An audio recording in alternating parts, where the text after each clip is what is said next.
বিরতির পর আবারও স্বাগত গ্রিন ডেল্টা হাউজিং কিছু দেখা কিছু কথা অনুষ্ঠানে। জি, যে কথাটা বলছিলেন, কোথাও না কোথাও থেকে এবং কাউকে না কাউকে যে কোনো একটা জিনিসের যেটা মানে আপনার ন্যাশনাল পার্সপেক্টিভ হোক, যে সেখানে একটা শুরু করতে হবে। এবং আমি আই ফার্মলি বিলিভ আমরা সেই জিনিসগুলা আইডেন্টিফাই করেছি এবং সেটা শুরু করেছি।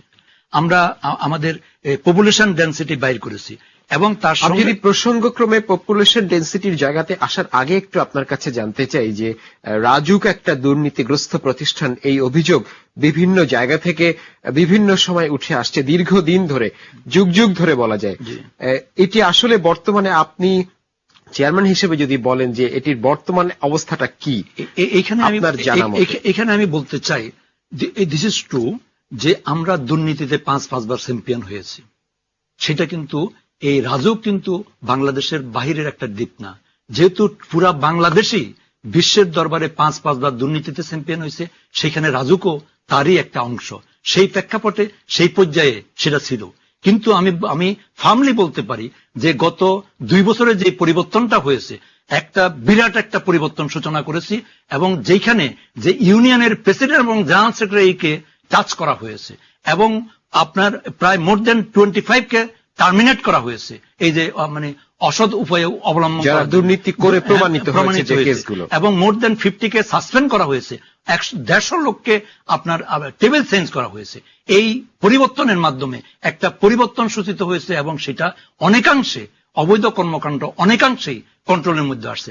আমি ওপেন আমার এই যে টক শোর ভিতরে এবং পত্রপত্রিকায় ওপেন ভাবে আমি চ্যালেঞ্জ দিয়েছি, এনিওয়ান ক্যান টেক, আমার কাছে আসুক, পরিষ্কারভাবে প্রমাণ দিক, তাৎক্ষণিকভাবে যদি সেটা আপনার কার্যক্রম সমাধান করা না হয়, তারপরের দিন আমি রেজিগনেশন দিয়ে চলে যাব। আমাদেরও প্রত্যাশা থাকবে যে আপনার যে আদর্শগত অবস্থান থেকে যে স্বপ্ন নিয়ে আপনি কাজ করেছেন, যে লক্ষ্যে সেটি পূরণ হবে। যে কথা বলছিলেন জনসংখ্যার প্রসঙ্গ, এবং সেই জনসংখ্যার আমরা আমাদের যে ডিটেল এরিয়া প্ল্যান অনুসারে বর্তমানে আমাদের জনসংখ্যা হলো ঢাকা শহরের 1.5 কোটি, এবং আমাদের এটা আমাদের বৃহত্তর ঢাকায় বৃহত্তর আমার 590 স্কয়ার মাইলের। আচ্ছা, রাজুকের সীমানা এখানে হলো আমাদের এই রাজুকের সীমানা টোটাল স্ট্রাকচার হলো 590 স্কয়ার মাইলে 12,50,000 হলো স্ট্রাকচার। আর ঢাকা শহর হলো 8th popular city in the world, এবং আমাদের ঝুঁকির দিক দিয়ে হলো 6th position in the world, এবং আমাদের এই মেইন সিটির ভিতরে হলো 3,26,000 স্ট্রাকচার, আর 590 স্কয়ার মাইলের ভিতরে হলো আমার 12,50,000 স্ট্রাকচার। এবং পপুলেশন ডেন্সিটি আমরা সেটা এই যে মোট আমার এখন বর্তমানে হলো 1,50,00,000। 2015 সালে আমাদের প্রেডিকশন হলো 1,80,00,000, যার প্রেক্ষাপটে আমরা আরেকটা এগেইন যে এই যে আমাদের যে গ্যাপটা ছিল 59-এ হয়েছে, তারপরে আর হয় নাই, 95 হলো 2010 সালে আমরা করলাম, গ্যাজেট করলাম।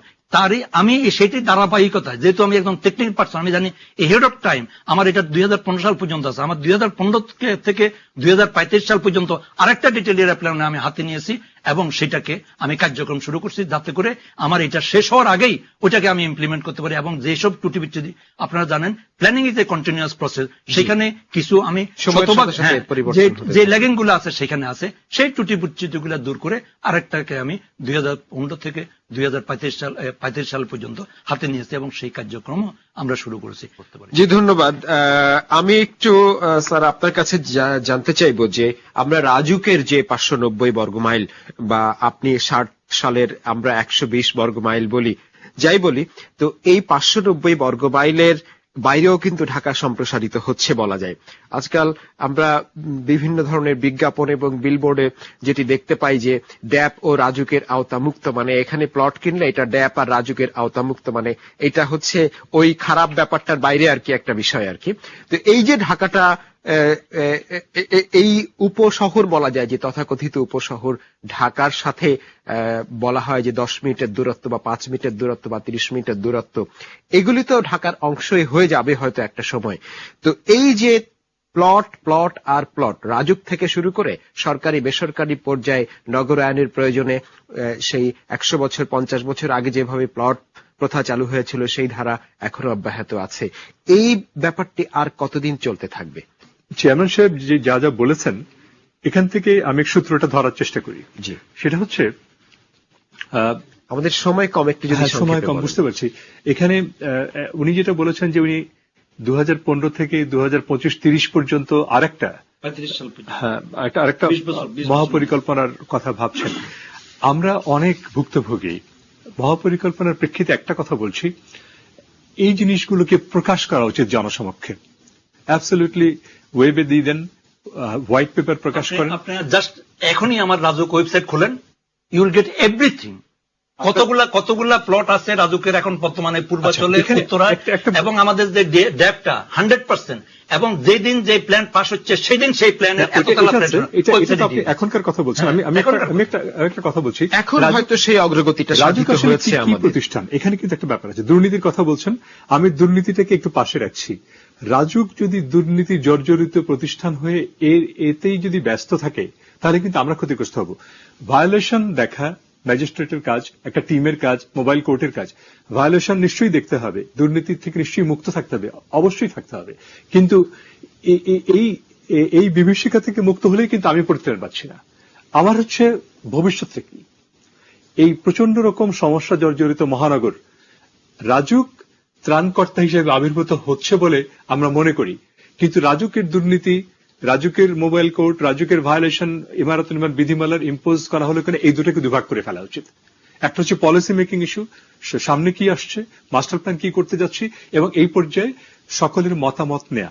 যে উনি বলেছেন কিন্তু সেই 1958 সাল থেকে এই মাস্টার প্ল্যানের ক্রাইসিস, মাস্টার প্ল্যান একটা কাগজ হয়ে চমৎকার ভাবে চিফ ইঞ্জিনিয়ারের রুমে টাঙানো আছে, ওটা দিয়ে কিন্তু মানুষ বা বিশেষজ্ঞ পর্যায়ে ইনভলভমেন্টটা হচ্ছে না। আচ্ছা, এটা একটা।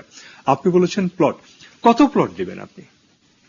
কোটি কোটি মানুষ, বিত্তশীল মানুষও কিন্তু বেড়ে যাচ্ছে অনেক, মানুষের ইনকাম বাড়ছে, মানুষের প্লট।